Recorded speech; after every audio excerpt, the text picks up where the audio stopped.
Мақсатқа қалай жетуге болады? Әрқашан үлкен мақсаттар қойыңыз.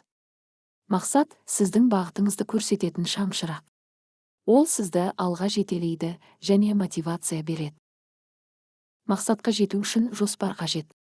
Жол картасын жасаңыз, қадамдарды анықтаңыз. Әрбір қадамды орындау сізді мақсатқа жақындатады.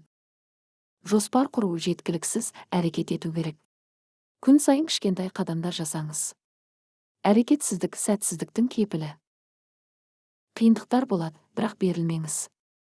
Тұрақтылық табысқа жетудің кілті. Әрбір құлаған сайын қайта тұрып алға жылжыңыз. Өзіңізге сену ең маңыздысы.